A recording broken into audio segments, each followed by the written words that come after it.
Bismillahirrahmanirrahim. Assalamualaikum warahmatullahi wabarakatuh. Alhamdulillahirabbil alamin. Allahumma sholli ala sayyidina Muhammad wa ala alihi wa ashabihi wa barik wa sallim walhamdulillahirabbil alamin. Insyaallah kita lanjutkan kajian kita tadabbur Quran surat Al-Kahfi. Kita sudah banyak membahas terkait fitnah pertama, fitnah agama, dan bagaimana cara-cara yang diajarkan oleh Allah kepada kita untuk bisa sukses. Sekaligus setiap membaca Quran surat Al-Kahfi kita harus mengingat ya, mengukur diri kita, bagaimana diri kita di hadapan pemuda-pemuda ashabul kahfi. Selanjutnya kita sudah membahas tentang fitnah harta. Ya, kita hari ini insya Allah menyelesaikan, tapi kita kemarin sudah bahas Allah mengajarkan kepada kita di hadapan fitnah harta ya, untuk menyatakan ibu-ibu yang rahmati Allah, yang pertama jangan berbangga dengan harta karena harta memang nilainya kecil sekali ya, kemudian kita menggantungkannya kepada kehendak Allah. Masya Allah, la quwata illa billah. Kemudian, nah ini penting ya, perkataan teman seseorang yang mempunyai 2 kebun harta yang berlimpah, dia katakan, kamu melihat aku lebih sedikit harta yang kumiliki dibanding apa yang engkau miliki. Tapi ya, dengan keyakinan penuh dia mengatakan, fa'asa rabbi ayyutiyani khairan min jannatika. Tapi saya berharap kepada Allah bahwa saya yang akan mendapat yang lebih banyak daripada apa yang kau dapat saat ini. Ibu-ibu yang dirahmati Allah ya, jadi optimisme kita sebagai seorang mukmin di hadapan sultan-sultannya yang ada di dunia saat ini, kita berkeyakinan bahwa kita akan mendapat yang jauh lebih baik dari mereka semua.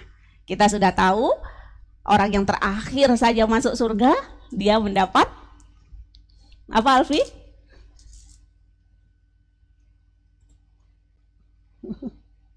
Mic-nya gak dibuka. Dia mendapat ya 10 kali lipat yang didapat para raja di dunia ini, gitu ya, 10 kali lipat bahkan. Ya Alfi, Ustazah langsung jawab. Jadi ibu-ibu yang rahmati Allah, kenapa bisa begitu? Ya karena terus di hadapan harta dunia ini kita bisa mengatakan, Masya Allah, la quwata illa billah. Dan kita tidak mengukur diri kita ataupun diri orang lain dengan ukuran harta. Inna akramakum indallahi atqakum. Kemuliaan diri kita, kemuliaan seseorang kita yakini hanya berdasarkan ketakwaan kita kepada Allah Subhanahu wa ta'ala. Saya ingin kita sedikit ya berhenti di ayat ke-46 sekarang, ibu-ibu yang dirahmati Allah. Ujungnya hanya penegasan saja, ini sudah saya sampaikan pekan lalu. Al-malu wal banun zinatul hayatid dunya. Jadi namanya harta dan anak ya. Anak itu boleh juga anak murid, jadi berbangga dengan banyak murid, berbangga dengan banyak pengikut. Majelis taklim punya anggota banyak, ini berbangga, itu juga masuk di situ itu ya. Kemudian anak perusahaan juga masuk di situ. Nah, ini semua kata Allah adalah zinatul hayatid dunya. Perhiasan hidup di dunia.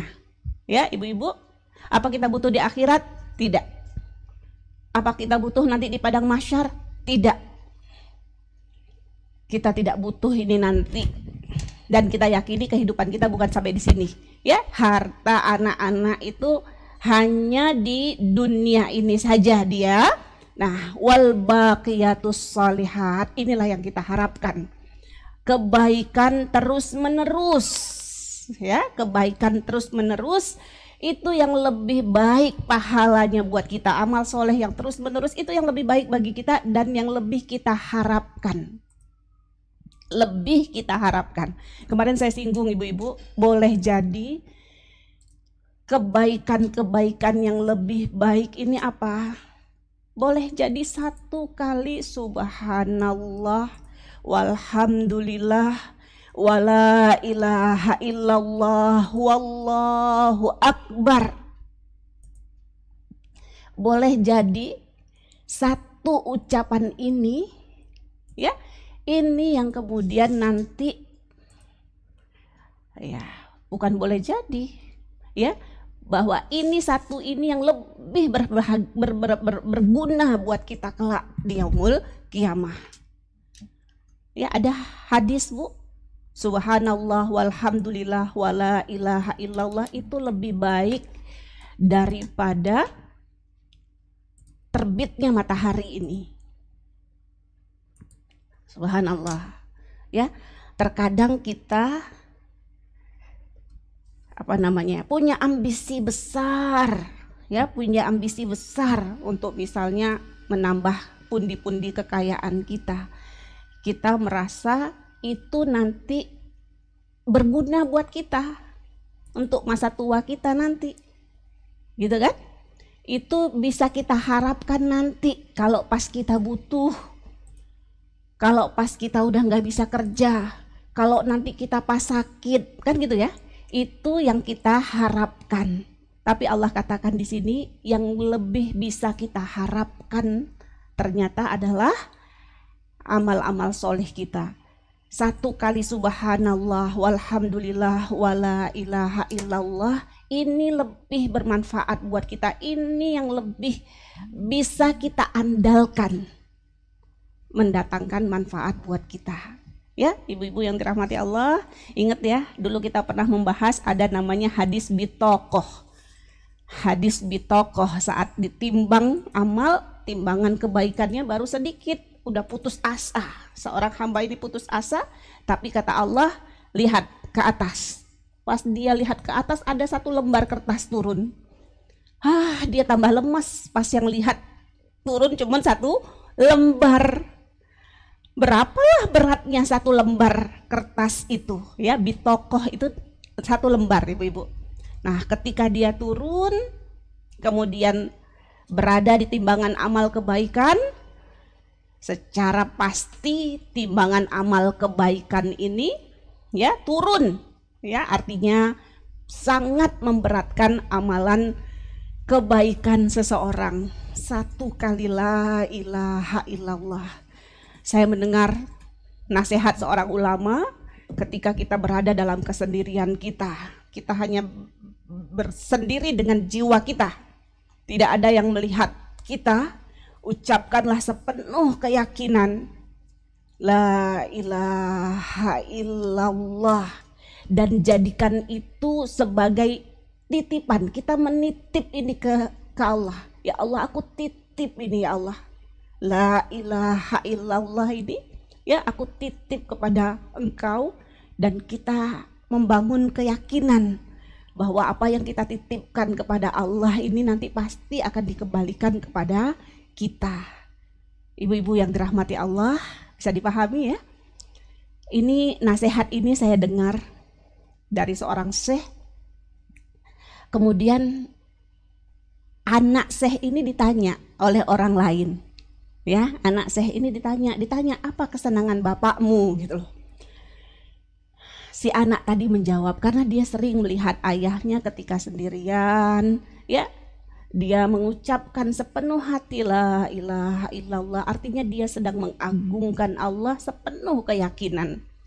Anaknya tadi mengatakan bahwa ayahnya itu suka sekali mengagungkan Allah. Ya, ibu-ibu, kalau kita memang suka mengagungkan Allah, coba kita praktekkan sama-sama. Saat kita sendirian, tidak ada orang lain yang melihat kita, kita hanya bersama diri kita saja, ucapkanlah sepenuh keyakinan, tidak ada yang aku harapkan, tidak ada yang aku rindu, tidak ada yang menjadi obsesi terbesar dalam kehidupanku ini ya Allah, kecuali hanya Engkau, kecuali hanya ridhomu. Ini lanjutan ayat tadi Bu ya. Coba kalau kita lihat ayat ini bicara dunia kan gitu ya, zinatul hayatid dunya, kemudian langsung bicara wal baqiyatus sholihat khairun inda rabbika thawaban. Ketika bicara tentang thawab, pahala, bicara tentang sesuatu yang lebih kita harapkan, berarti bicara terkait dengan akhirat. Nanti setelah ini pun kita berkali-kali akan disajikan oleh Allah ya tayangan-tayangan cepat. Ketika Allah menayangkan dunia langsung diikuti dengan akhirat. Dan ini sering kita temukan dalam ayat-ayat Al-Quran ya.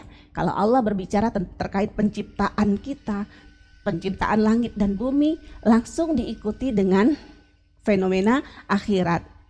Apa maksudnya ini? Maksudnya memang Allah ingin mengajarkan kepada kita, Allah ingin kita menjadikan dunia di sisi kita itu menjadi sesuatu yang sangat sederhana. Ya, menjadi sesuatu yang sangat simpel saja gitu loh. Ya. Perhiasan dunia langsung kemudian ngomong kepada sesuatu yang sangat kita harapkan kelak di akhirat. Ini Ibu-ibu, dunia menjadi sangat sederhana, menjadi sangat kecil di mata kita. Kenapa? Ya tentu saja memang tidak bernilainya dunia ini di mata Allah. Baik.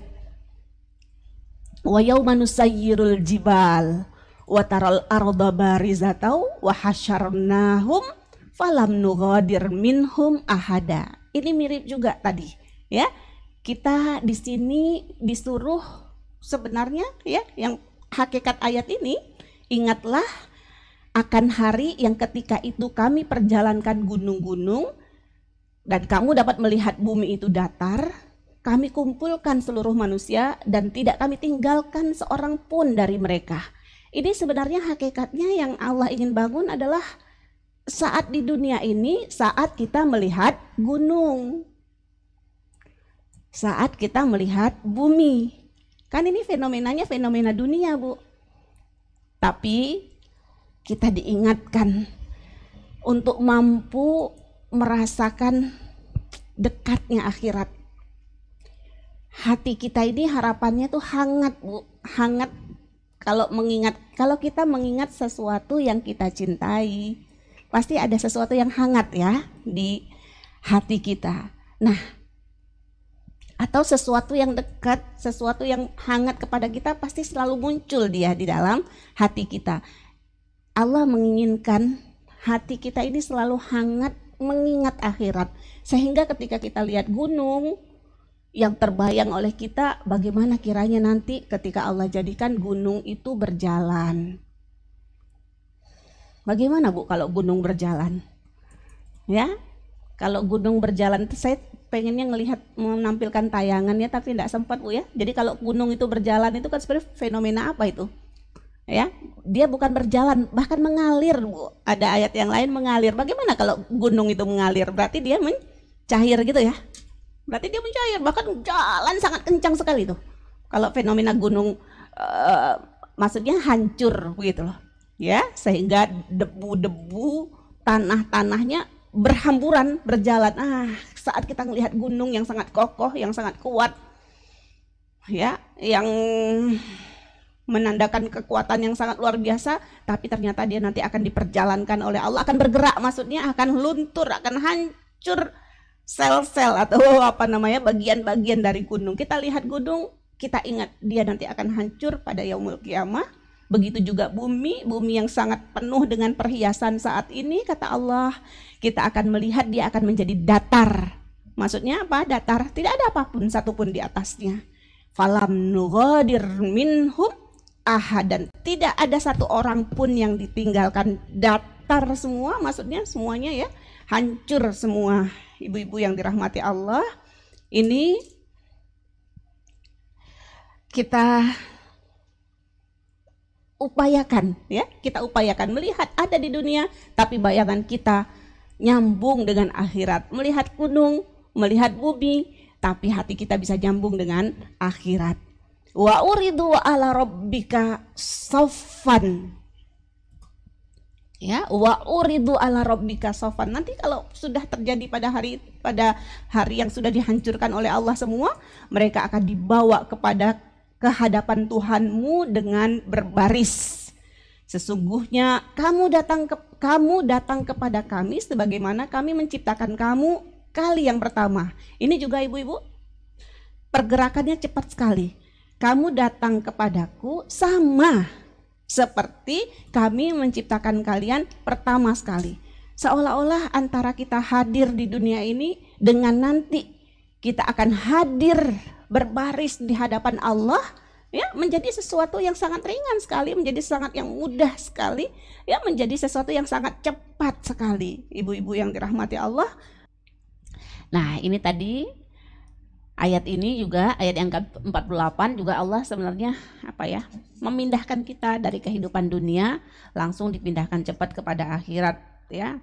Nanti kita akan datang kepada Allah persis sama nanti seperti kita kali pertama datang ke dunia. Kita nggak sadar apa-apa kan, tahu-tahu kita sadarnya kita nangis keluar dari rahim ibu kita. Itu aja yang kita tahu. Nanti begitu juga kita, ya.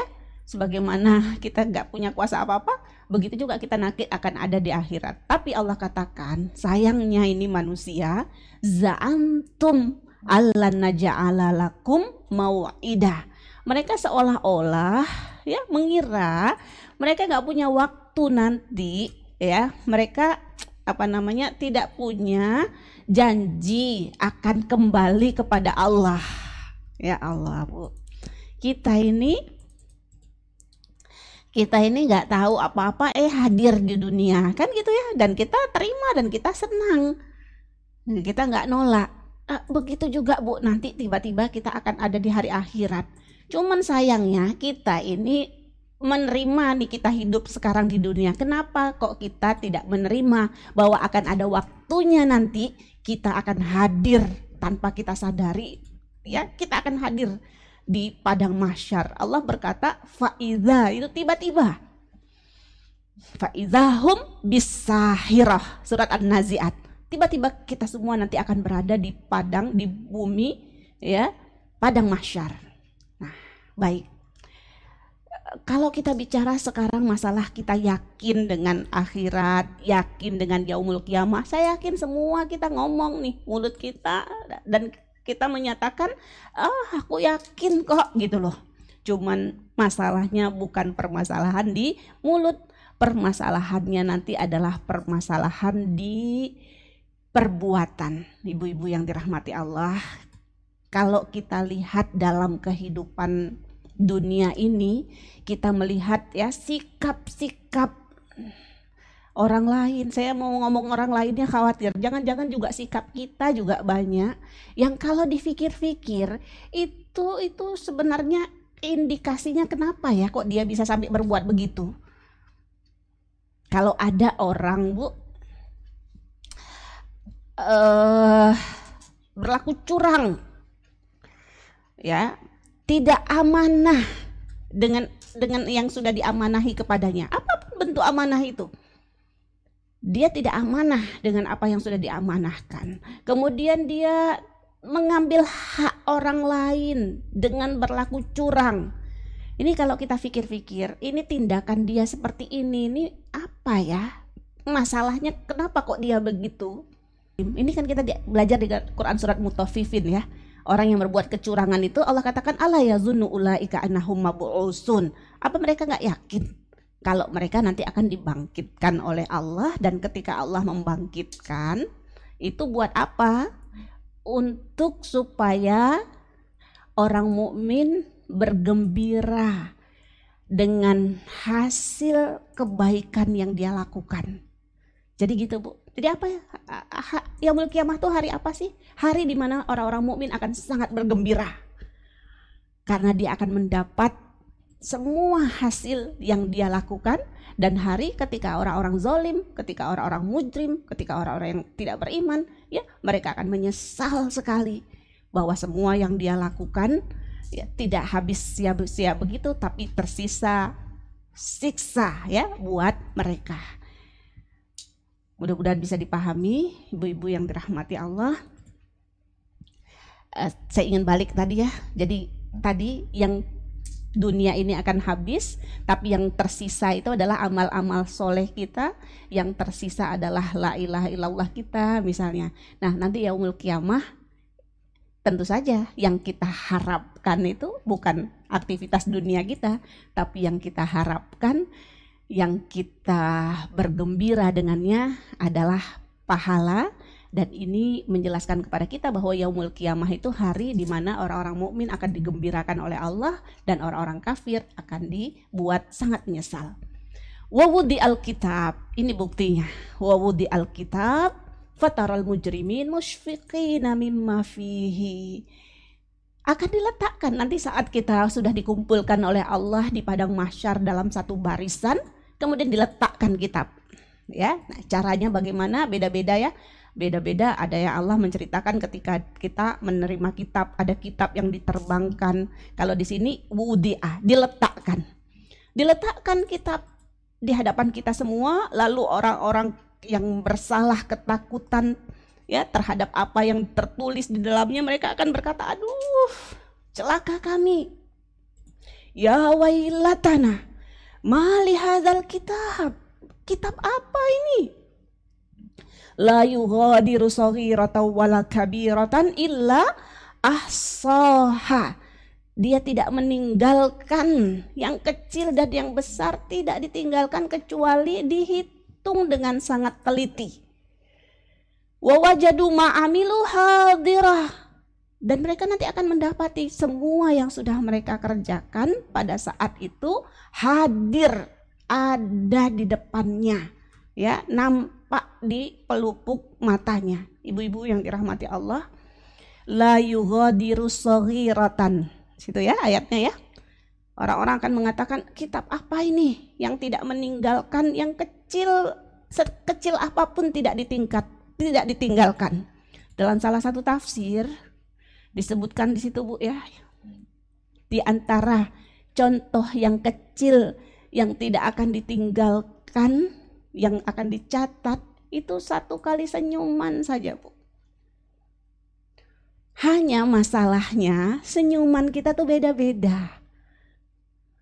Ya, senyuman kita beda-beda. Ada orang senyum tapi kita kemarin bahas wailul likulli humazatil lumazah ya di Al-Madani. Ada yang senyum tapi senyumnya ngejek, ada enggak? Ada. Yang senyumnya senyum ngejek, senyumnya senyum ngenyek. Mohon maaf ya. Tapi ada juga yang senyumnya sepenuh hati. Ya. Yang dia maksudnya senyumnya itu ingin memberi kekuatan. Ada orang datang ceritain masalahnya. Ya. Mungkin kita saking bingungnya nggak bisa apa-apa, cuma bisa senyum aja gitu loh. Ya, tapi ada yang tersinggung juga ternyata. Saya ceritain masalah kok ustazah senyum-senyum gitu loh. Ya, tapi sebenarnya itu nanti tergantung apakah senyumnya ini kita senyum karena ngeremehin nih orang, gitu, atau senyum karena ngesiyani gitu loh, ya, atau kita senyum sebenarnya kita ingin memberi kekuatan kepada dia, ya, atau kita senyum, kita berniat dengan senyum kita itu. Ya, kita memberikan empati kepada dia. Atau kita senyum, kita ingin mengulurkan ukhuwah. Ya, kita senyum. Senyum kita tuh bisa berarti banyak kan, bisa sejuta makna dengan senyum kita. Nah, ibu-ibu yang dirahmati Allah, siapa yang tahu ini? Siapa yang peduli? Jangan bilang gak ada yang peduli, gak ada yang tahu. Allah tahu. Apakah senyum kita itu senyum ngeremehin orang? Ya, senyum kita itu senyum mencibir orang, atau senyum kita senyum sedekah kepada orang yang ingin memasukkan rasa bahagia kepada diri. Ini semua nanti kita akan dapat dicatat, dihitung oleh Allah. Dan Masya Allah ibu-ibu yang dirahmati Allah, saat kita nanti melihat catatan yang ada di buku kita, Ya, akan tertulis semua yang kita alami di dunia ini. Cuman Bu, masalahnya gini. Ya, jadi kita capek-capeknya kita misalnya ngapain ya, bikin satu acara, capek-capeknya kita ngumpulin uang kepengen beli aset yang baru misalnya. Ya, itu tercatat semua. Bahagia Bu orang, ya. Kalau saya lihat ya Allah, ya memang dunia ini begitu menggoda. Ya, kepingin punya apartemen, dapat apartemen. Habis dapat apartemen, kepingin lagi punya ruko, begitu loh ya. Kerja lagi, dapat lagi, beli lagi ruko. Kemudian apa lagi? Nah, nanti yang tersisa di akhirat itu semua aktivitasnya tertulis. Tapi coba lihat, mana kebahagiaannya dulu mana? Paham? Orang kerja keras-keras, kepingin beli apa, beli, dapat, seneng, bahagia. Pas di akhirat bahagianya dulu tuh ada tersisa nggak? Ada nggak tersisa kebahagiaannya? Tidak ada. Yang tersisa apa nanti di akhirat? Yang tersisa di akhirat itu cuman jaza. Ya, cuman jaza. Jadi ingat-ingat. Ingat-ingat ibu-ibu yang dirahmati Allah, ya. Ketika kita bersusah payah, berbuat apa saja terkait dengan dunia, ini semua nanti akan tercatat, tapi ya itu tadi akan lenyap. Yang kaitannya dengan dunia ini tidak hilang, tersisa. Nah, yang tersisa tinggal yang tercatat. Yang tercatat itu kaitannya dia dengan balasan, baqiyal jaza. Ya, yang tersisa adalah jaza, balasan ketika kita melakukan kebaikan. Kebaikan itulah yang kita dapat, dan ketika di situ kita melakukan kesalahan, kelalaian, ya, kecurangan, yang tersisa buat kita adalah tanggung jawab, ya, memikul dosa-dosa yang telah kita lakukan dulu. Nauzubillah. Walam yazlim rabbuka ahada, dan Allah tidak akan pernah menzolimi kita. Coba ibu-ibu, kalau Allah tidak pernah menzolimi kita, ini juga pelajaran buat kita. Ya, jangan sampai kemudian kita berbuat zolim. Hati-hati ibu-ibu yang dirahmati Allah. Ya, jangan sampai membuat zolim. Ini saya berpikir ya. Saya terpikir mau, ya alhamdulillah kemudian saya bersyukur masih Allah bimbing. Ya, saya terpikir mau ngurangi jam kerja asisten. Waktu itu saya enggak mikir-mikir, saya kurangin jam kerja, terus saya bilang ininya segini, hasilnya segini. Tapi kemudian saya berpikir, saya kok enak aja ngomong begitu, saya kok nggak hitung dengan teliti gitu loh. Nah, harusnya kan dihitung dengan sangat teliti, karena jangan sampai antara waktu yang dikurangi dengan penghasilan yang dia dapat tidak adil, tidak seimbang. Kalau ada terjadi seperti itu kita dengan manusia, ya, kita berlaku kezoliman, ini nanti Allah yang akan menegakkan keadilan. Nauzubillah, ya, mudah-mudahan Allah lindungi kita dari berbuat kezoliman, ibu-ibu. Ini pelajarannya dari sini. Selanjutnya kita dialihkan sedikit ya, tapi nanti berkaitan. Ayat yang selanjutnya Allah berfirman, wa iz qulna lil malaikatis judu li Adama. Cerita tentang ya peristiwa yang terjadi antara Nabi Adam dengan iblis dulu di surga.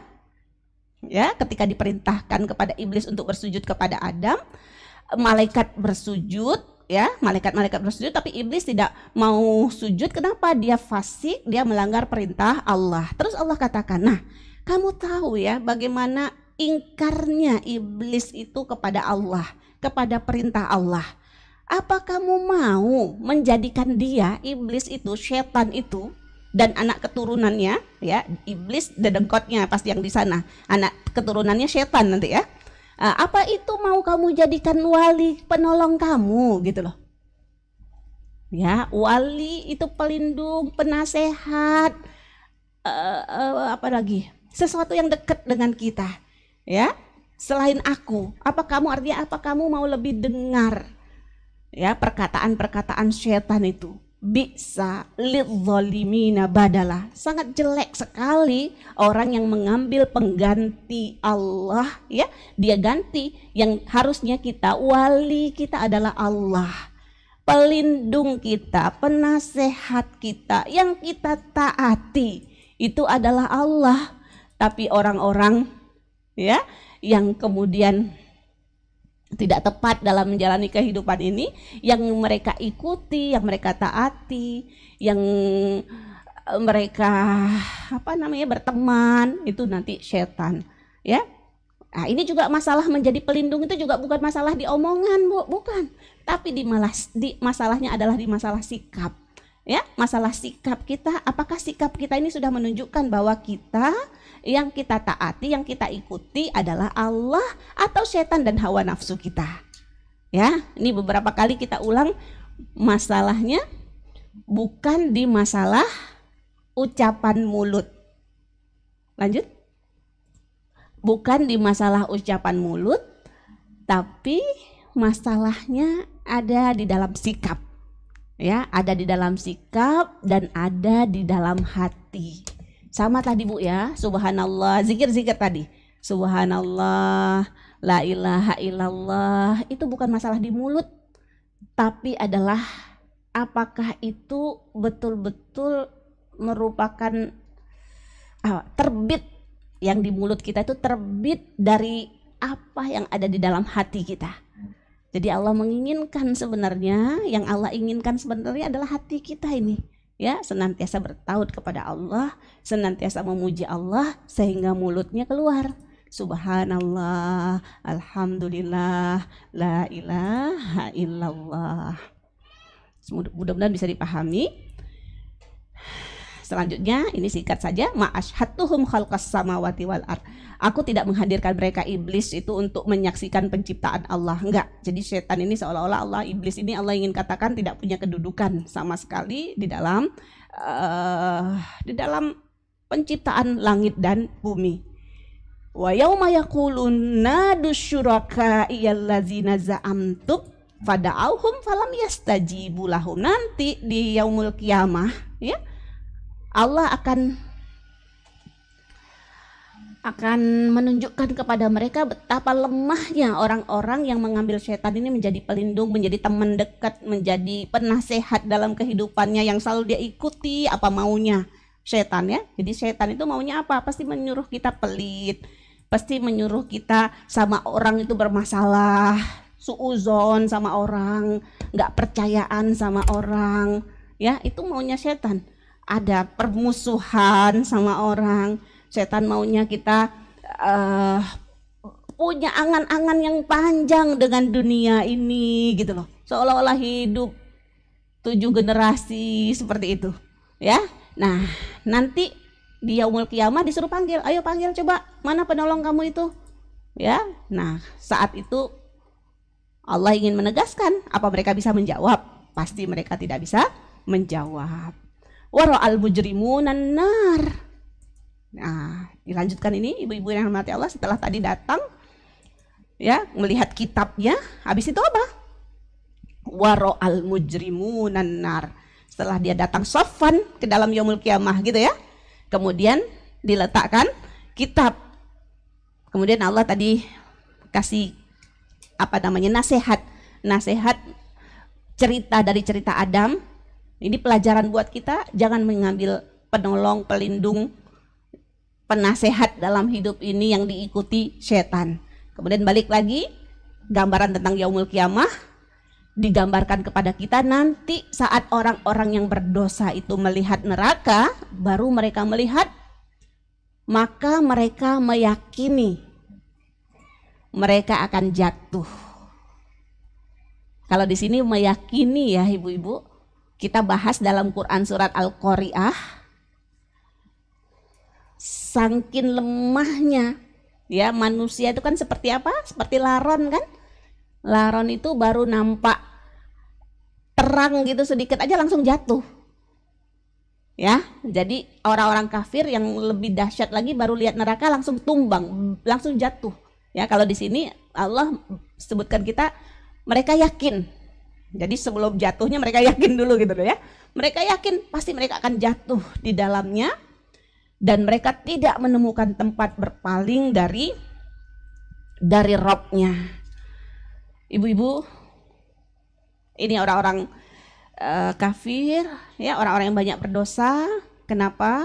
Ya, karena mereka tidak bersungguh-sungguh melakukan hal-hal yang akan menyelamatkan dia dari neraka. Dia nggak terpikir seperti itu. Makanya nanti begitu ada di depan dia, ya sudah, apa dia nggak punya apa-apa yang bisa menjauhkan, yang bisa melindungi dia dari neraka. Makanya dia yakin nanti dia akan segera jatuh. Selanjutnya, ini nasihat buat kita kembali, Bu, dari Allah. Walaqad sarrafna fi hadzal Qur'an. Maaf, saya ulang lagi sedikit lagi. Jadi di ayat 53 ini, ibu-ibu yang dirahmati Allah, pelajarannya buat kita untuk senantiasa menghidupkan dalam hati kita fenomena akhirat, Bu. Ya, jadi di tengah fitnah-fitnah, ya, di tengah fitnah yang mengancam, di tengah pergulatan kita dengan dunia, dengan harta, ya, cara yang paling ampuh yang harus kita miliki untuk menyelamatkan diri kita adalah menghidupkan nuansa-nuansa akhirat. Gitu ya. Ini harus ada dalam diri kita yang pertama. Kemudian yang kedua, ayatnya 53, walaqad sarrafna fi hadzal Qur'an, ya. Senantiasa ketika punya masalah kembali pada Al-Qur'an. Kita harus betul-betul yakin, ibu-ibu, kegoncangan diri kita karena fitnah-fitnah yang ada di tengah kehidupan kita, ya. Kita nggak akan ketemu solusinya kecuali pada Al-Qur'an. Begitu ya. Masalah tidak tenangnya hati, Ibu. Gonjang-ganjingnya hati kita, gelap. Jadi kalau hati itu nanti permasalahannya dia karena gelap, dia nggak jelas gitu ya. Kayak kusam rasanya hati kita ini, ya, nggak akan tercerahkan. Ya, kan kita kepingin sekali nih hati yang cerah. Kalau hati yang cerah itu melihat semuanya rasanya indah. Ya, melihat segala sesuatu itu rasanya tuh mudah. Melihat segala sesuatu optimis. Itu kalau hati kita cerah itu. Tapi sebaliknya dalam hidup ini kita kadang-kadang lihat, ya Allah, yang kelihatan kok cuma masalah demi masalah. Itu karena gelap hati kita. Kita nggak akan mendapatkan cahaya untuk pencerahan hati kita kecuali pada Al-Qur'an. Ya, seperti itu. Kemudian, di sini Allah katakan, jadi Al-Qur'an itulah yang akan memberikan penjelasan kepada kita dari segala sesuatu. Wa kanal insanu aksaru syai'in jadala. Tapi sayangnya manusia itu masih banyak suka membantah, suka berdebat. Harusnya kita itu udah nggak usah debat-debat, udah nggak usah saling menjatuhkan, saling mencari kesalahan siapa, tidak. Tapi ya, kembalilah kepada Al-Qur'an, akan tercerahkan nanti insya Allah. Ini selanjutnya, wa ma mana'an nas ayyuminu izja'ahumul huda wa yastaghfiru rabbahum illa an ta'tiyahum sunnatul awwalin aw ya'tiyahumul azabu qubulah. Ini ibu-ibu yang dirahmati Allah, ya, ayat ini menunjukkan kepada kita ini tidak ada yang menghalangi manusia dari beriman ketika petunjuk telah datang kepada mereka dari memohon ampun kepada Tuhan, kecuali dia mau menunda-nunda. Jadi dia masih mau nunda-nunda saja. Kalau dia menunda-nunda, kita khawatir Allah akan membinasakan. Ya. Jadi manusia ini di sini tuh masih banyak malesnya, masih banyak menundanya, masih banyak debatnya kalau di hadapan kebenaran.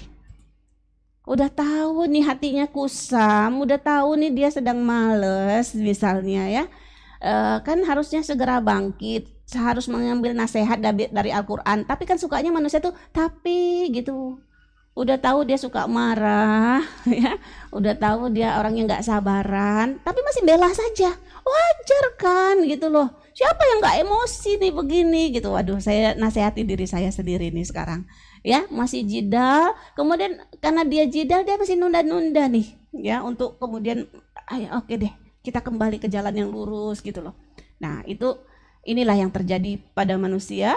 Wa manursilul mursalina illa mubasyirin wa munzirin wa yujadilul ladzina kafaru bil batil liyudhidu bihil haq wattakhadhu ayati wa ma unziru huzwa. Ibu-ibu yang dirahmati Allah, ayat ini mengajarkan kepada kita bahwa kita itu sudah cukup sebenarnya, ya, dengan diutusnya Rasul. Kita sudah punya hal-hal yang membuat kita optimis, membuat kita semangat. Kenapa? Karena kita sudah diberi optimis yang banyak sekali di agama ini, dan juga sudah diberikan peringatan yang membuat kita sebenarnya sangat waspada sekali. Tapi lagi-lagi orang-orang kafir tidak mau beriman, mereka mendebat, ya, yujadilul ladzina kafaru bil batil. Ini kaitannya, ya, ibu-ibu, tentang kebenaran. Dan beberapa kali di depan kita sudah ketemu kata-kata hak. Dalam Quran surat Al-Kahfi diulang-ulang kata-kata hak. Maksudnya apa? Agar kita senantiasa terbimbing untuk mencari kebenaran itu, ibu-ibu. Ya, jangan sampai seperti orang kafir. Ya, yang orang kafir di sini yujadilul ladzina kafaru bil batil. Dia menjidal, dia mendebat. Nauzubillah, ini bahaya ini. Ya, ketika kesenangan manusia itu sedikit-sedikit berdebat, ya, wattakhadhu ayati wa ma unziru huzwa. Mereka menganggap ayat-ayat kami dan peringatan-peringatan terhadap mereka sebagai olok-olok saja. Waman azlama mimman, dan tidak ada yang lebih zalim nih orang yang seperti ini. Ya, ketika disampaikan kebenaran, ketika dibacakan ayat-ayat kepada mereka, mereka berpaling. Wa nasiya ma qaddamat yadah wa ja'alna ala qulubihim akinnatan ayyafqahuhu wa fi adhanihim waqra wa in tad'uhum ilal huda falayahtadu izan abada. Ini ibu-ibu, coba ya, ini saya simpulkan saja. Jadi tadi bercerita tentang orang yang menolak kebenaran, mendebat al-haq. Ya, karena mereka menolak kebenaran, sukanya berdebat,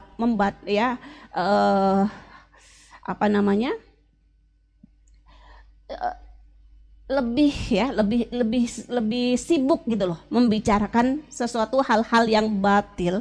Nah, orang-orang yang seperti ini dihukum langsung oleh Allah dengan hukuman yang setimpal. Bagaimana bentuk hukumnya? Allah katakan, Allah jadikan hati mereka itu, ya, berpaling, Bu. Ya. Inna ja'alna ala qulubihim akinnatan. Di dalam hatinya ini ada penutupnya. Tidak bisa memahami dengan tepat. Ya, kemudian juga mereka telinganya tidak bisa mendengar yang benar. Matanya tidak bisa menangkap yang benar. Wa fi adzanihim waqra. Kami meletakkan tutup di atas hati mereka, sehingga mereka tidak bisa memahami. Rasanya kok kita bicara ini kebenaran yang nyata sebenarnya, tapi kok dia enggak paham. Ya, kok malah bulat bicarain yang lain, kok begini nih gitu loh ya. Hatinya ditutup. Nauzubillah. Begitu juga kami letakkan sumbatan di telinga mereka. Ini yang sebenarnya yang tadi disampaikan, yang kita dengar di mana-mana itu sebenarnya ada kebaikan-kebaikan, banyak mutiara-mutiara yang banyak. Tapi kok yang dia dengar tuh kok yang jelek gitu loh. Sehingga itu yang kemudian yang dia bahas selanjutnya, nauzubillah, Bu. Wa in tad'uhum ilal huda, kalau dia diseru kepada petunjuk, maka dia tidak dapat meraih petunjuk itu. Ini balasan orang yang suka mendebat-debat al-haq, nauzubillah. Tapi walaupun sudah begitu, ayat yang ke-58 Allah tetap memberi optimisme terhadap rahmatnya. Wa rabbukal ghafuru dzurrahmah. Tapi Allah, Tuhanmu itu maha pengampun, dia memiliki rahmat. Ayat ini mengajarkan kalaupun kita ya, seberapa jauh pun kita selama ini mungkin sudah melenceng, sampai seberapa jauh pun ya, pintu taubat masih dibuka oleh Allah.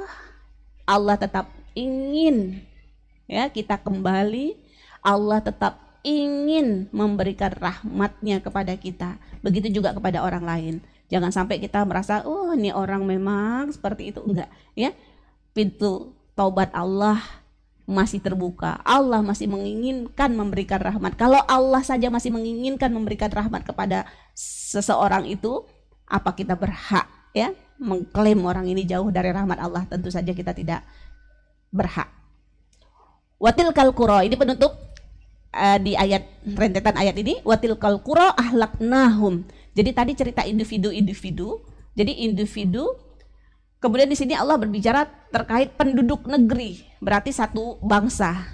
Ya, ini mengajarkan kepada kita bahwa kualitas masyarakat itu kan ditentukan dari individunya. Kalau kita mau memperbaiki masyarakat, kita nggak bisa memperbaiki masyarakat kecuali kita mencoba memperbaiki individu yang ada. Ini gerakan dakwah itu seperti itu, dimulai dengan islahu nafs, memperbaiki pribadi-pribadi ya orang-orang muslim. Kalau pribadi-pribadinya sudah kita benarkan, insya Allah wajah masyarakat di situ akan berubah, insya Allah. Kita lanjutkan ke bagian cerita yang ke selanjutnya ya Ibu. Cerita tentang apa? Cerita Nabi Musa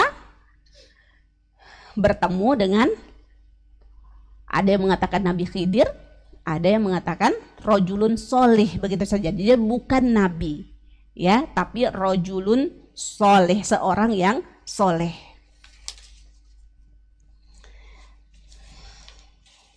Masih kuat ya? Wa iz qala Musa li fatahu la abrahu hatta ablugha majma'al bahraini aw amdiya hukuba. Nah, ini fitnahnya, cerita-cerita yang ketiga. Nanti dalam cerita yang ketiga ini ada 3 cerita, gitu ya.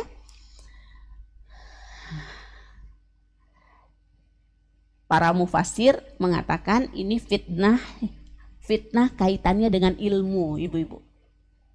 Fitnah kaitannya dengan ilmu, karena dalam sejarah, dalam sababun nuzulnya disebutkan ketika ada yang bertanya, siapa yang paling banyak punya ilmu? Saat itu Nabi Musa mengatakan aku adalah orang yang paling banyak punya ilmu. Kemudian ternyata Nabi Musa ingin diajarkan oleh Allah, termasuk pengajaran buat kita semua. Ya, Allah mengatakan ya melalui wahyunya, tidak ada di sini ya. Ini dalam sababun nuzulnya dikatakan Allah memberitahu kepada Nabi Musa ternyata ada orang yang lebih ilmunya daripada beliau. Di mana nih ada orang yang ilmunya lebih? Oh, cari. Nanti kamu akan bertemu di tempat pertemuan 2 laut. Nah, ibu-ibu yang dirahmati Allah, ada berapa pelajaran di sini? Pelajaran yang pertama ya, terkait dengan ilmu. Jangan kita sampaikan ya, kita punya ilmu banyak. Tidak. Wa ma utitu minal ilmi illa qalila. Kita tuh punya ilmu cuman sedikit sekali. Saya juga ya sadar betul ibu-ibu yang dirahmati Allah. Ilmu saya sedikit. Saya kadang-kadang kalau pas melihat itu banyak sekali ya. Saya kemarin saya ngobrol sama Mbak Lia tuh, sama teman saya ya, Mbak Lulu Amalia. Videonya aja yang fotonya aja yang ada ya, orangnya nggak ada di mana nih orangnya. Saya bicara sama Lia kemarin, saya bilang ya Allah, kita ini punya ilmu ya enggak seberapa, ada aja yang mau dengerin kita sharing ilmu, itu kita udah bersyukur sekali gitu. Ya, bersyukur sekali gitu. Karena kalau mau patokannya dengan ilmu, banyak orang yang lebih ilmunya dari kita gitu loh. Yang seharusnya orang udah gak usah berguru ke kita aja gitu loh, berguru ke yang lain aja. Ya, nah jadi saya ini berterima kasih sekali nih sama ibu-ibu semua, ya, mau apa ya, mendengarkan, mau belajar, sehingga mudah-mudahan ini menjadi jalan, ya saya mendapat pahala gitu loh, karena ibu-ibu mau dengerin. Kalau dipikir-pikir, saya pikir-pikir ya, kenapa juga harus dengerin saya? Banyak ustadz-ustadz yang lain yang ilmunya jauh, kapasitas keilmuannya di atas saya gitu ya tentunya. Nah baik ibu-ibu, tapi memang seberapapun kita punya ilmu, ilmu kita memang sedikit. Dan yang satu lagi yang penting terkait dengan ilmu, jangan pernah kita mengatakan kita dapat ilmu itu karena kita sungguh-sungguh, karena kita belajar. Saya beristighfar juga nih, kadang-kadang suka, ya sebenarnya bukan berbangga ya, kadang-kadang saya suka tahadus nikmat bahwa saya belajar itu, saya ngajar kayak gini, saya belajar 2 hari dulu loh ya sebelumnya gitu loh. Nah, itu maksudnya tahadus nikmat bahwa saya bersyukur dikasih waktu belajar. Tapi ketika kita mengatakan kita tahu karena kita belajar, itu salah. Kita tahu itu karena kita diajarkan oleh Allah, karena yang maha mengetahui itu adalah Allah. Ibu-ibu juga, jadi ibu-ibu belajar sama saya, tapi hakikatnya yang memberikan ibu-ibu ilmu itu adalah Allah. Nah ini ibu ya, kemudian pelajarannya ketika Nabi Musa dengar ada yang lebih dalam ilmunya, dia cari itu orang, ya dia pergi melakukan perjalanan yang panjang, yang melelahkan. Bahkan dikatakan di sini la abroh, aku nggak akan berhenti berjalan sebelum aku sampai ke tempat bertemunya 2 laut, yang di situ dia mendapat dia akan bertemu dengan Nabi Khidir di situ. Ibu-ibu yang dirahmati Allah, berarti ada pergi ya. Jadi kita kalau dengar ada orang punya ilmu, kita belajar. Falamma balagha majma'a bainihima, ketika sudah bertemu tempat itu tadi ya, 2 laut tadi, tapi kemudian mereka nggak memperhatikan ikannya ya, tidak memperhatikan ikannya, ternyata ikan itu melompat mengambil jalannya ke laut. Ini saya ya alhamdulillah, kalau karena harus ngajar jadi belajar dulu ya. Tadi saya memastikan ini ikannya ikan hidup kan, bukan ikan yang dibawa, maaf kok ikan hidup, ikan mati kan ya yang dibawa, bukan ikan hidup. Karena yang dibawa itu adalah lauk bu sebenarnya. Buktinya ayat yang selanjutnya, falamma jawaza, ketika mereka sudah melewati tempat ketemu 2 laut tadi, ya Nabi Musa berkata kepada pelayannya ya, oh kita udah capek nih, kita istirahat dulu, ayo mana sini makanan kita. Nah jadi ikannya itu tadi disiapkan untuk dimakan. Kemudian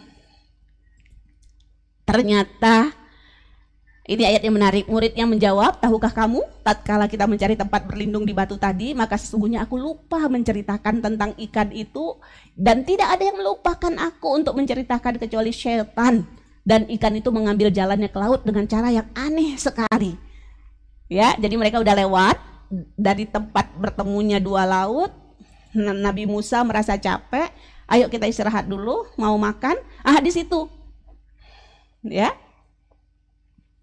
baru kemudian keluar cerita dari gulamnya tadi, pelayannya atau muridnya, ya Allah, aku kok bisa lupa. Ya, ibu-ibu yang dirahmati Allah, ini kita makanya jangan mudah mencela orang kalau lupa. Ya, karena memang lupa itu menjadi sesuatu yang mungkin sekali terjadi.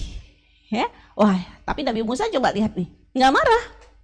Ya, nggak kemudian mencercah, ya sudah. Nggak jadi istirahat bu, langsung balik lagi ke tempat di mana tadi muridnya melihat ikannya lompat, ya balik lagi ke sana, baru di situ bertemu dengan Nabi Khidir. Nah, ayat yang ke-64, oh itu tadi tempat yang kita cari itu di situ tuh, yang tadi Nabi Musa tidak tahu, ya muridnya tahu tapi lupa memberitahu kepada Nabi Musa. Akhirnya balik lagi, itu dia tempat yang kita cari. Nah di situ bertemu dengan Nabi Khidir atau hamba, salah satu dari hamba kami yang kami beri ilmu kepadanya. Masya Allah, ibu-ibu yang dirahmati Allah, ada 3 kisah ya. Tapi sebelumnya dijelaskan di sini, Nabi Musa minta izin. Bolehkah aku mengikutimu supaya kamu mengajarkan kepadaku ilmu yang benar di antara ilmu-ilmu yang telah diajarkan kepadamu. Jadi ini adab. Ya. Bagaimana kemudian seorang Nabi Musa ya ingin berguru kepada seorang yang punya ilmu. Ya, terus adabnya bagaimana? Memang kalau mau belajar itu memang harus bersama gitu loh. Ya, melakukan perjalanan sama, ya, mabit bersama, harus sering bersama. Ya, di sini kan melakukan perjalanan sama, seperti itu. Ya, ibu-ibu yang dirahmati Allah, kenapa mau ini tadi? Maksudnya kenapa kepingin bersama ya, bersama dengan Nabi Khidir tadi, karena ingin diajarkan ilmu-ilmu yang telah diajarkan Allah kepadamu. Rusda.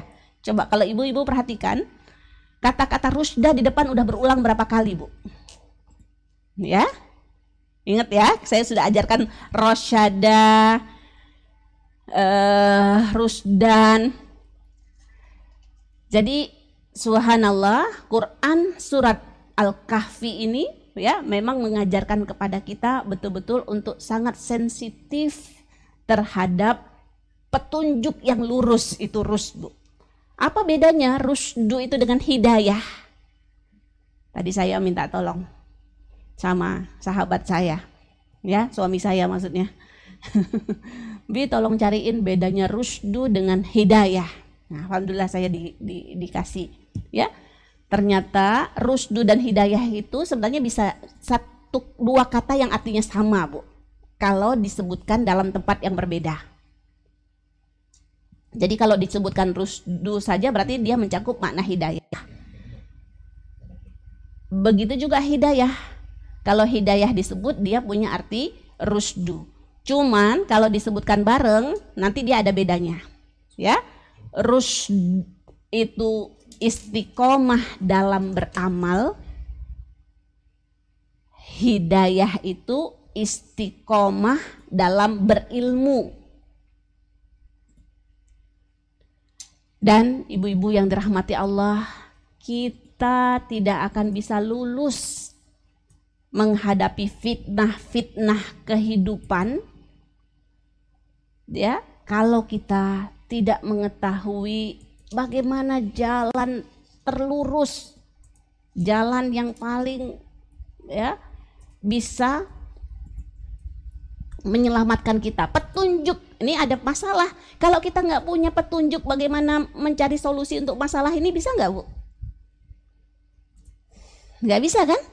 Jadi Allah tunjukkan pada kita loh, hidup ini loh isinya masalah, fitnah gitu kan? Masalah itu kan fitnah. Tapi Allah sudah siapkan petunjuknya loh. Ini udah ada petunjuknya nih. Nah, petunjuk, dengan kita tahu petunjuk ini, baru kita bisa akan lulus menghadapi fitnah.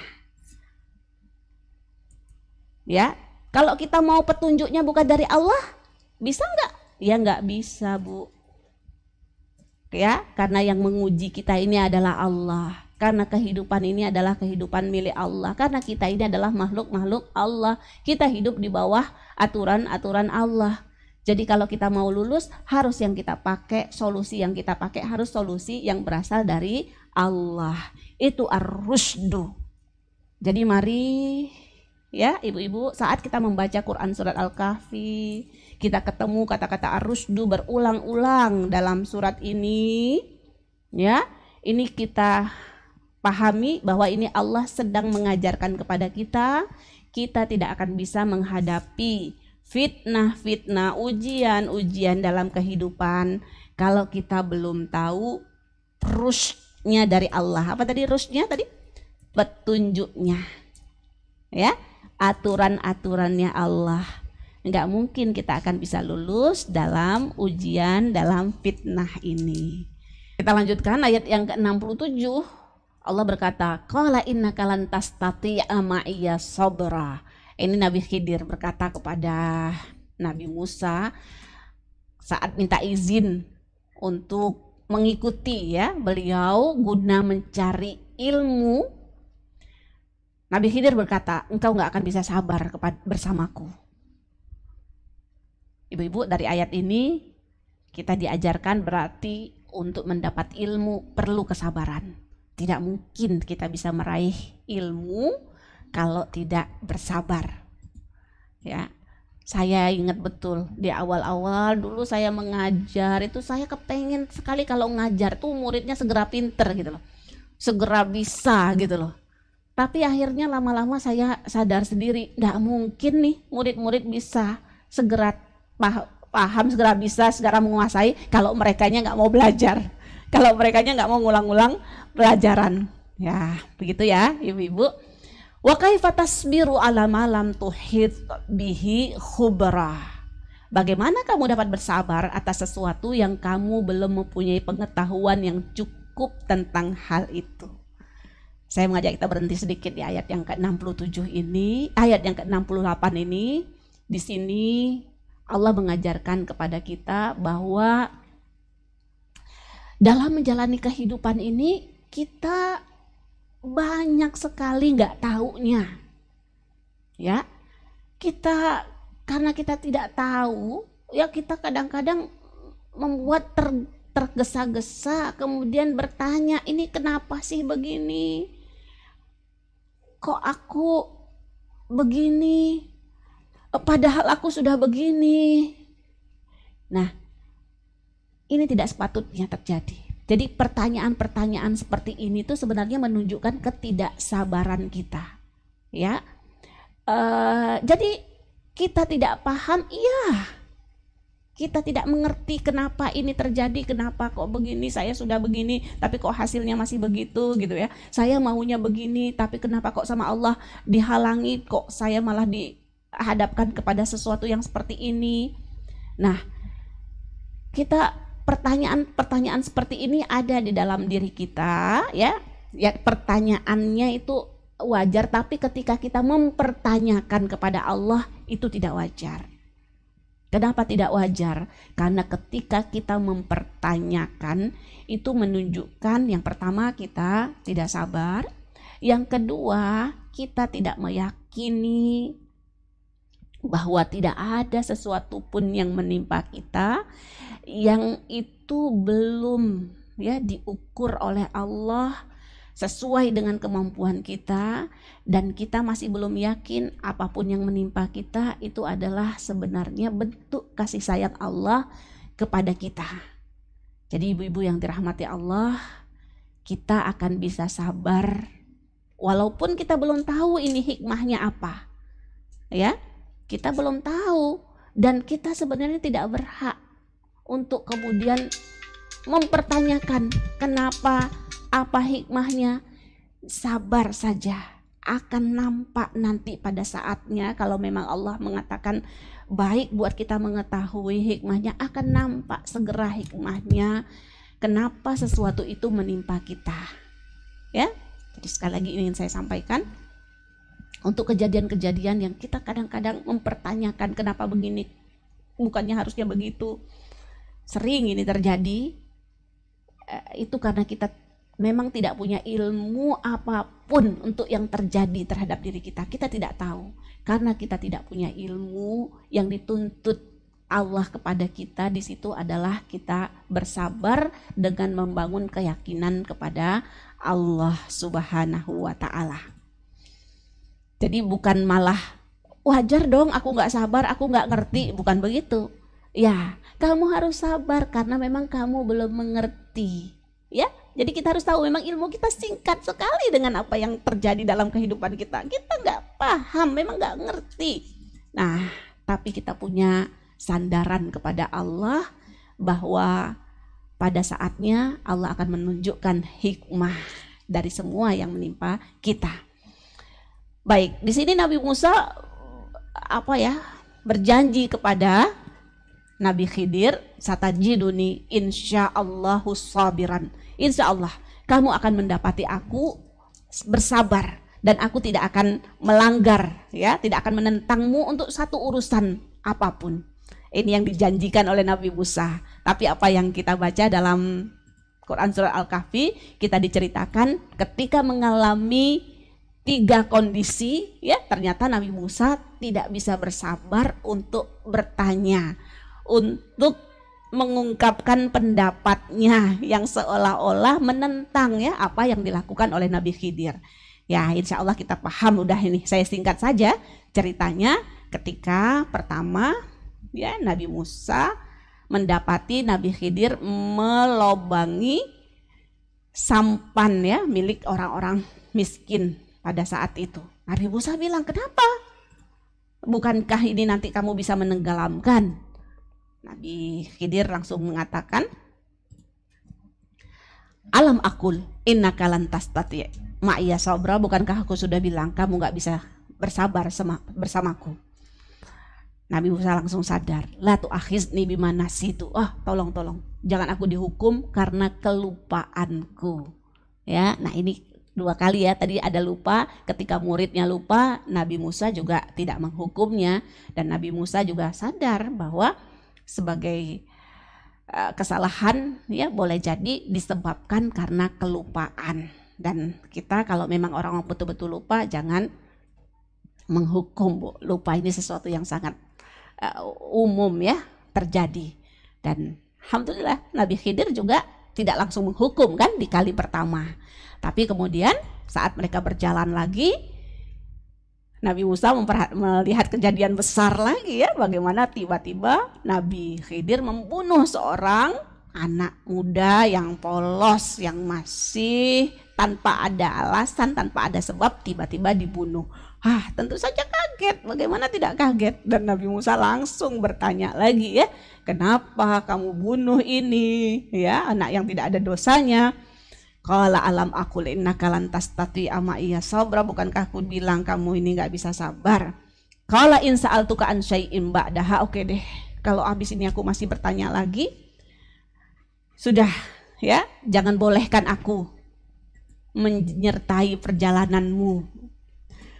Saya sebagai pribadi dulu ya, saya berpikir aduh gitu loh, sayang banget ya gitu loh, cuman bisa sampai 3, mengalami 3 peristiwa ya. Seharusnya kalau bisa sabar mungkin banyak lagi hikmah nanti yang bisa kita raih ya. Ini cuman pikiran anak-anak saya dulu saja.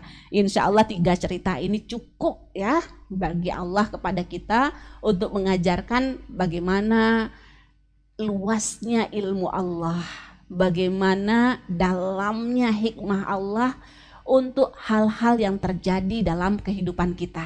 Ibu-ibu, Nabi Khidir melakukan hal-hal yang tadi secara akal kita tidak terima ya. Buktinya Nabi Musa menentang, mempertanyakan ya.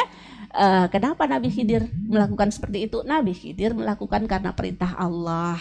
Nabi Khidir melakukan seperti itu karena memang untuk kebaikan. Seperti itu kan? Yang terakhir ceritanya ketika mereka sudah capek-capek sampai di satu negeri dalam kondisi lapar, minta kalau bisa ada yang mau menjamunya. Tapi penduduk desa itu nggak ada satupun yang mau menjamu. Ini saya belum pernah mendengar pelajaran penting di sini ya. Jangan kita merasa diri kita udah besar. Ini Nabi loh, Nabi Musa loh Bu, Nabi Khidir loh Bu, ya. Tapi dia mungkin besar di kaumnya gitu kan. Nah ketika dia pergi ke tempat yang lain nggak ada yang mengenal dia, ya wajar saja nggak ada yang mau melayani mereka, nggak ada yang mau menjamu mereka. Jadi kita juga nih, mungkin kita di keluarga kita, di masyarakat kita, kita punya posisi yang dihormati gitu ya. Nah, tapi saat kita pergi ke tempat yang lain, orang nggak acuh aja, mereka cuek aja sama kita begitu loh. So kita apa kita perlu? Wah aku ini loh di kampungku ini orang terhormat gitu ya, nggak perlu seperti itu ya. Nah Nabi Musa juga dan Nabi Khidir ketika penduduk tidak mau menjamu mereka ya sudah tidak masalah. Tapi yang anehnya dalam perjalanan mereka menemukan rumah mau roboh, malah yang dilakukan di tengah capek dan lapar itu Nabi Khidir mengajak Nabi Musa untuk mendirikan bangunan yang sudah mau roboh tadi. Akhirnya keluar lagi ungkapan dari Nabi Musa, kalau kamu mau ini kita bisa minta upah ini dari pekerjaan kita mendirikan bangunan ini gitu ya. Langsung Nabi Khidir berkata, hadza firaqu baini wa bainak. Udah di sini perpisahan kita. perpisahan antaraku dan engkau. Aku akan sampaikan hal-hal apa saja dari kejadian-kejadian yang kita alami yang kamu tadi nggak bisa bersabar. Kapal kenapa dibolongi? Kenapa ternyata nanti di sana itu ada penyamun, ada raja yang zalim yang akan merebut semua hasil. Itu satu. Anak muda yang dibunuh tadi, kenapa? Karena Allah tahu, Ibu, ini Allah tahu ya, karena Allah Maha mengetahui, bukan karena Allah yang men-set, bukan. Allah tahu kalau dia sudah besar nanti, dia akan menjadi orang yang togau, bahkan murtad dalam riwayat dikatakan. Ya Allah, ya, makanya dia dibunuh ketika kecil. Mudah-mudahan nanti dia diganti oleh Allah, orang tua tadi diganti dengan keturunan yang lebih baik. Ya, saya lanjut dulu ceritanya. Cerita yang ketiga, bangunan yang mau roboh tadi ternyata itu milik dua anak yatim yang di bawah bangunan tadi ada harta kekayaan yang ditinggalkan oleh orang tuanya untuk mereka, dan Allah mau harta itu sampai kepada mereka berdua.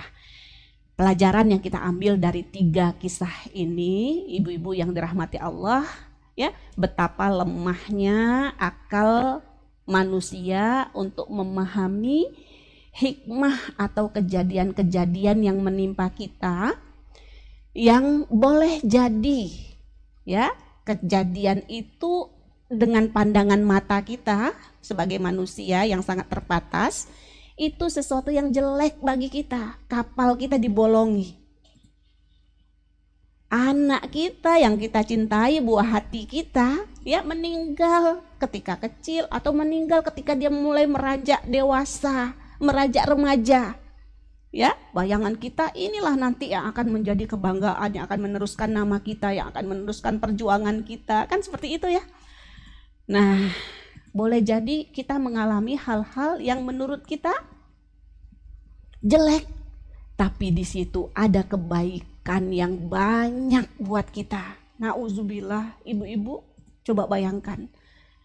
Ya, nauzubillah saya sampaikan, kalau ada anak kita yang kalau nanti besarnya dia murtad dan bahkan dia ya menjadi orang yang menyerukan kebatilan, melakukan dosa, memperbanyak melakukan kerusakan di muka bumi. Kita pilih mana, Bu? Dia besar sampai begitu atau dia mati saja ketika dia masih kecil? Pasti kita memilih ya, lebih baik dia mati pada saat dia masih kecil. Begitulah Allah, ibu-ibu, menimpakan kepada kita sesuatu yang sangat berat kita hadapi, tapi boleh jadi ya, tapi ya pada saat itu sebenarnya Allah ingin menyelamatkan kita dari masalah yang jauh lebih besar. Dan ini sering kita alami dalam kehidupan ini. Ya, sering sekali sesuatu yang menyedihkan hati kita, sesuatu yang membuat kita kecewa, sesuatu yang membuat kita frustasi, kenapa kok terjadi begini? Nanti pada saatnya kita syukuri sekali. Alhamdulillah ya. Saya suka cerita kalau begini. Saya dulu maunya S2-nya itu ke Pakistan ya, enggak mau balik ke Mesir, udah bosen waktu itu di Mesir ya, tapi qadarullah saya nggak diterima pada saat itu. Universitas Islam ya tidak menerima lulusan yang dari luar. Saya kecewa tentu saja pada saat itu ya. Ya udah, saya dengan setengah hati gitu loh ya, harus balik ke Mesir untuk melanjutkan S2. Qadarullah bertemu dengan suami di situ, saya bisa nikah, dan itu menjadi satu kesyukuran sekali bagi saya karena saya S2 itu mungkin jalannya saya harus balik ke Mesir ya, kemudian saya menikah di situ, punya anak 2, pulangnya udah punya 2 anak. Ibu-ibu semua kita punya kisah-kisah seperti ini juga ya. Jadi hal seperti ini mengajarkan kepada kita untuk yakin ya, untuk yakin terhadap ketentuan Allah. Kita tidak tahu. Nah, ini 2 cerita yang pertama. Kalau cerita yang ketiga tentang 2 anak yatim yang ditinggalkan harta oleh orang tua, ya, apa rahasianya di sini, Bu? Ini kita bercerita terkait dengan Kenapa rahasianya kok harta yang sudah mau tertimbun rumah tadi, yang kalau sudah tertimbun mungkin lenyap, anak yang tadinya kecil tidak tahu ya. Nah, kemudian Allah mengutus Nabi Khidir untuk kemudian membangun rumah ini. Kenapa kok harta yang tersimpan tadi kok bisa sampai kepada anak? Penjelasannya di sini wakana abawahu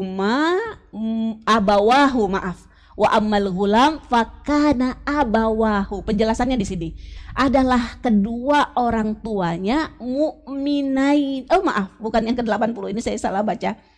80. Nah, ini. Ini yang ayat yang 42. Wa kana abuhuma, sama-sama abuhumanya. Wa kana abuhuma sholihan. Fa arada rabbuka ayyablugha ashuddahuma. Jadi alasan kenapa Allah mengutus Nabi Khidir bersama Nabi Musa untuk mendirikan bangunan yang mau runtuh tadi, karena kedua orang tuanya yang sudah meninggal adalah orang yang soleh. Jadi ibu-ibu yang dirahmati Allah, di sini pelajarannya apa yang paling penting kita lakukan untuk masa depan anak kita. Nah, kita kan berpikir ya, ini kita sebagai orang tua senantiasa berpikir bagaimana masa depan anak-anak kita. Bagaimana nanti anak-anak kita bisa menjalani kehidupan ini dengan mudah gitu. Jangan sulit-sulit kadang seperti kita. Kita kadang berpikirnya seperti itu. Ini yang mendorong orang tua bekerja tidak berhenti-berhenti. Ya Allah, kadang-kadang saya prihatin juga ya. Orang tua memikirkan masa depan anaknya, tidak cukup dengan membuatkan kadang sampai rumah, memikirkan ini kendaraan, memikirkan pekerjaan, tidak berhenti orang tua, sampai orang tua nggak punya waktu untuk istirahat, untuk beribadah, untuk mendekatkan diri kepada Allah. Waktunya terus ya dipakai untuk memikirkan dunia, menyiapkan anak-anak. Begitu Bu, orang kalau sudah memang dia sudah cukup tapi nggak berhenti bekerja, yang dia pikirkan bagaimana menyiapkan anak-anak. Ini kesalahannya fatal sebenarnya. Ibu-ibu yang dirahmati Allah, fatalnya apa? Ya, fatalnya di situ seolah-olah orang tua merasa bahwa dialah yang bisa menjamin kehidupan anak. Ya, dan ini nanti menjadi pelajaran yang jelek buat anak-anak. Ya, anak-anak akan merasa bahwa dia akan lebih butuh kepada orang tua, dia tidak butuh nanti kepada Allah. Jadi saat kita sebenarnya ya lebih memilih aset, bukannya tidak boleh, saya bukan mengatakan tidak boleh meninggalkan aset kepada anak, bukan ya. Tapi ketika kita lebih mendahulukan ya tabungan kebaikan kita buat akhirat, di situ sebenarnya ada pendidikan yang besar buat anak-anak untuk mereka bisa tegak berdiri dengan kaki mereka sendiri ya. Tapi tetap memang kita meninggalkan mereka dalam keadaan cukup itu lebih baik, itu benar. Tapi ya tidak menjadikan kita ya menghabiskan waktu, tenaga, pikiran untuk menyiapkan mereka. Sampai biasanya kalau begitu malah lalai orang tua bahwa yang dibutuhkan adalah kesolehan dirinya. Ibu-ibu, berapa kita sering mendengar cerita ya, orang-orang tua yang menjaga diri, kesolehan mereka betul-betul menjaga diri, termasuk mensolehkan anak-anaknya tentu saja ya. Ini nanti Allah yang akan menjamin mereka. Bahkan nanti Allah berikan kepada mereka ya orang-orang, kalaupun kita sudah tidak ada nih, kita orang tuanya sudah tidak ada, belum siap menyiapkan apa-apa mungkin buat mereka ya, orang lain akan banyak nanti orang lain yang akan memperhatikan mereka. Seperti itu insya Allah. Kenapa? Karena Allah sudah menjanjikan kepada orang-orang tua yang menjaga kesolehan dirinya ya, Allah yang akan melindungi nanti anak-anaknya sepeninggal dia. Wallahu a'lam bishawab. Ini sampai di sini pembahasan kita di surat Al-Kahfi, di kisah yang ketiga ya, fitnah ilmu, betapa terbatasnya ilmu kita ya, dan kita harus mengembalikan masalah ini kepada Allah. Karena memang kita tidak tahu apa-apa, kita dituntut untuk menyerahkan diri kepada Allah, untuk menyandarkan diri kita kepada Allah Subhanahu wa taala. Bisa kita tenang ketika kita yakin ya, kasih sayang Allah kepada kita sangat besar. Allah mengajarkan boleh jadi sesuatu itu kita tidak suka, tapi di dalamnya ada kebaikan yang banyak buat kita. Sebaliknya, boleh jadi kita suka begini tetapi dalam hal yang kita sukai, boleh jadi situ ada kejelekan. Jadi kita betul-betul menyerahkan ya hikmah kepada Allah. Tidak harus mempertanyakan, tapi kita bangun keyakinan dalam hati kita, yakin bahwa semuanya Allah atur sedemikian baiknya karena dialah Rabbuna. Wallahu a'lam bishawab. Ini yang bisa saya sampaikan, mudah-mudahan bermanfaat. Insya Allah pekan depan kita selesaikan pembahasan di Quran surat Al-Kahfi ini. Jazakumullah khairan kasiran. Subhanakallahumma wa bihamdika asyhadu an la ilaha illa anta astaghfiruka wa atubu ilaik. Wassalamualaikum warahmatullahi wabarakatuh.